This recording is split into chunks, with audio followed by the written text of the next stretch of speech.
Hello everyone, it's Dom here from Esports News UK with another special guest. They're all special guests, but this is an extra special one, and I'll explain why. It's Conny, an up-and-coming UK caster. How's it going, Conny? Wonderful, Dom. Thanks for your time. Appreciate all the love you've given me for the largest portion I've known you now for the last couple of years. But yeah, it's been a special day so far here in British Esports Student Champ Grand Finals. Yeah, 100%. Nottingham's Confetti X, lovely facility, really, really nice broadcast studio, and you're the main host. But before I go on to that, so a bit of background. Every year, the University of Chichester's esports students have a broadcast day. That's right, they do. It's like a main event. And on the first one that they did, this was like, 2 years ago now? You were there as the main host, and I described you as the next James Banks. Oh, how true that was. I mean, even the storylines behind that event itself were quite preemptive too.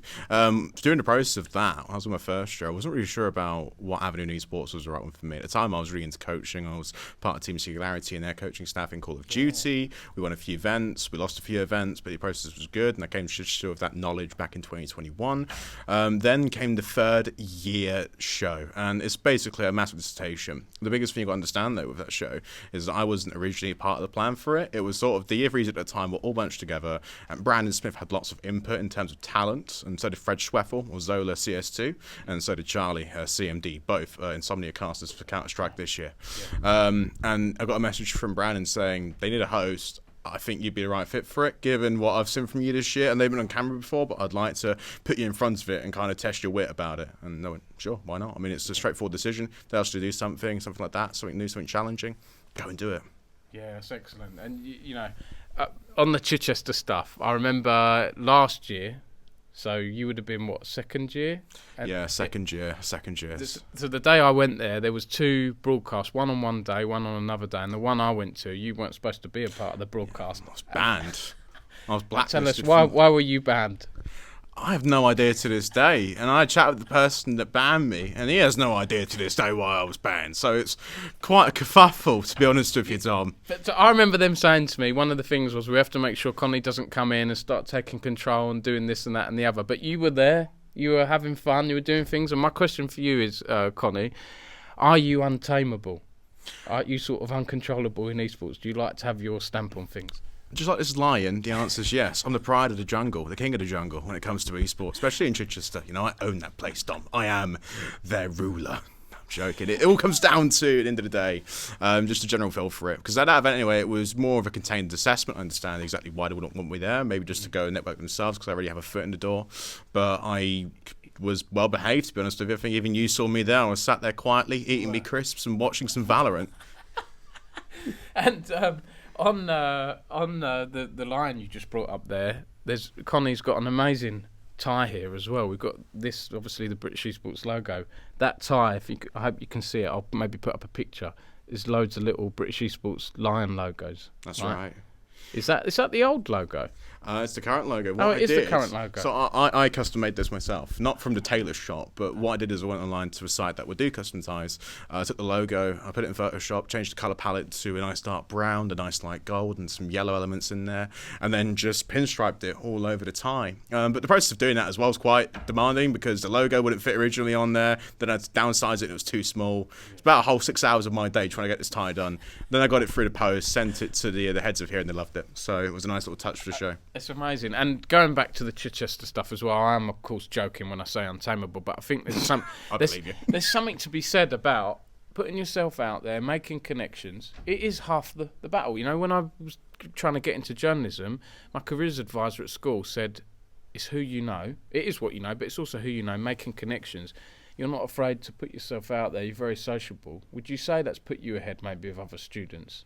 I think it was the realisation of that, first and foremost, because when I started networking, was in my second year of university. The first year was sort of figuring it out. I think most people in university in first year, and a little homage to the students that are going into university in the first year, just have fun, enjoy yourself, and let loose a little bit and relax, because the experience of university in itself is a treasured one. Me and Dom both went to university on the same south coast, although he went to a better one, and it's more or less centred around how would you, I see you laughing, it's more or less centred around how do you want to make your friends and what do you want to do with your life, and the two big questions that really sort of like well, they're very daunting for people to answer. I just knew in second year, like, right, coaching's failed. I'm not going to be a coach, and that's okay. I accept that. I wasn't truly there with it, and that's something that you got to take on the chin. But with commentary, get an opportunity from Brandon and Fred to do that show, invoked the fire in me that I loved commentary, I loved hosting, loved being in front of a camera, because I've always been a person that's extroverted, talkative, very snappy and quick, punchy with my words. I love to be the person that can help out people in front of a camera, and also be a person as well that will make you feel like you're having the best day of your life in front of that stage. That is an amazing way of putting it. And on my uni, so I went to Bournemouth, but I have to say Chichester is miles ahead of Bournemouth compared to like when I went there. I don't know what Bournemouth's like anymore. I've got some good insight for you when you ask the next question. I mean, I did Bournemouth's varsity this year too with Turtle Evelyn. Yeah, the society president asked me and Evelyn wanted to cast it just for a little, practice run and just get warmed up. And for events coming for the year, because we're both doing events, Evelyn doing Insomnia, me doing British Esports Down the Line, and more Valorant gigs when the Eclipse was happening. Yeah. But Bournemouth's varsity was quite good. I mean, obviously it was the first one, so it was super choppy at times, but the enthusiasm is amazing. Yeah. The only reason Chichester's ahead is because it's been 5 years now of the degree.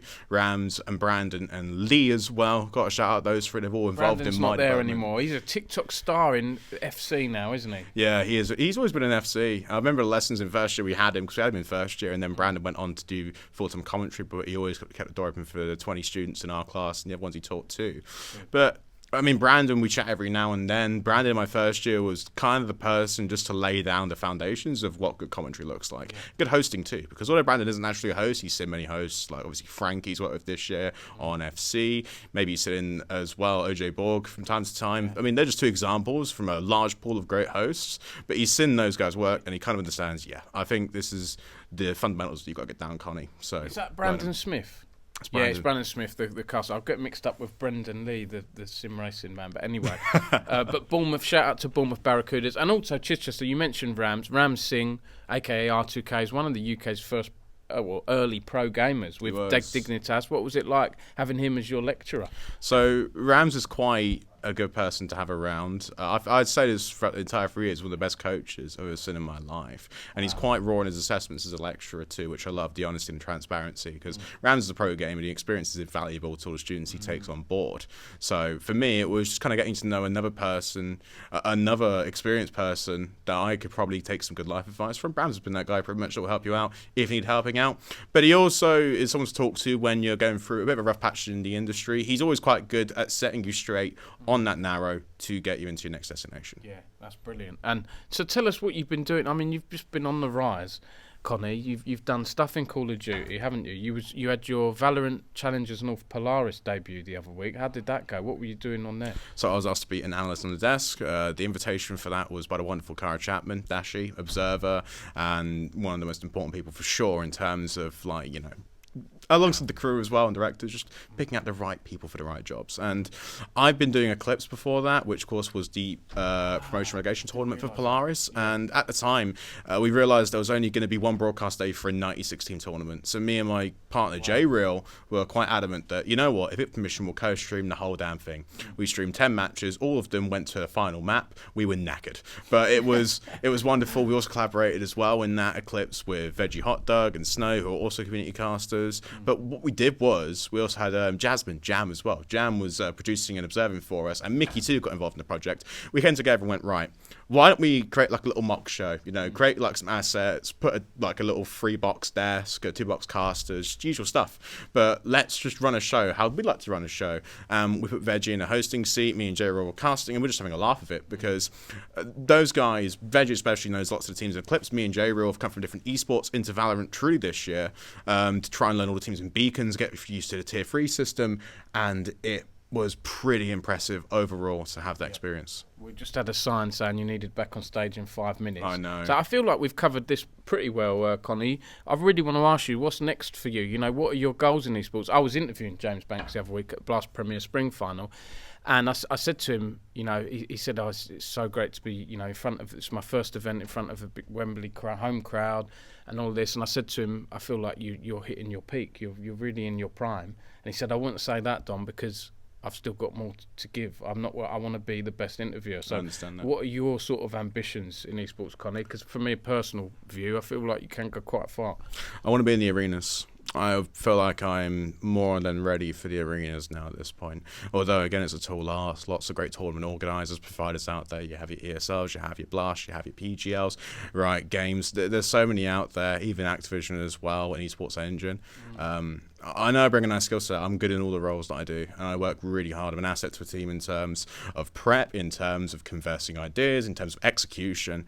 The last 3 years for me have been on-air talent in all eyes, and I just want to be that person in the next class of promoted esports talent to be in those positions. That's all I really care about, Dom, making everyone happy in the process. That sounds excellent. And just before you go, which game? Because you can do multiple games. Is there one or two you want to focus on for the arenas? Or? I don't have a favourite personally. I'm someone that likes to know what I'm doing, learn the game inside and out, and spend time. I had a nice chat with Frankie about it quite a while ago. Because Frankie, I asked the same question to her, and she said it's just about what you're going to learn from these guys and just really immerse yourself in the experience, especially when you're hosting and you're on stage. Because in commentary, I've done loads of games. I love all the games. I can still commentate games to a high level, and that will always be a priority in my eyes. Same for desk analysts.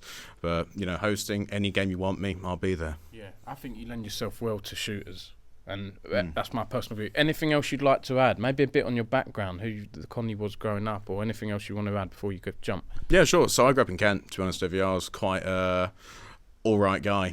Grew up in Sevenoaks. I spent a large portion of my life there. Went to university in Greenwich, left that degree, then came to Chichester on a whim because I wanted to be in esports. At the time, I loved Call of Duty and wanted to get really into it. But wanted to understand about me and where I come from and what I am is that I'm a guy that has been on every single position in esports, on stage as a player, to now being an on-air talent. It just is, the best thing in life. It wakes me up in the morning. It's my breakfast, and this is really the industry I want to be in for a long time, albeit if time allows, because I know just what the circuit and the scene's like. It's very competitive, and sometimes you don't really work at all. I've been there myself this year. It's a really hard thing to digest, but it's okay. Keep yourself busy, occupied, and then the next time will come around. That's what I've learned from this year in esports, but continuing that, I'm ready for the next step, Dom. Yeah, that sounds brilliant. On that note, I've got a headline in my head. Esports is my breakfast. Not Weetabix, sadly, which is no offence, of course, to Nestle. Never eat shredded wheat, they say. That anyway. Oh, go on. Conny, thanks so much for the chat. You better get on stage. I know I'm wanted now, so if you see this in the post edit, I'll see you out there.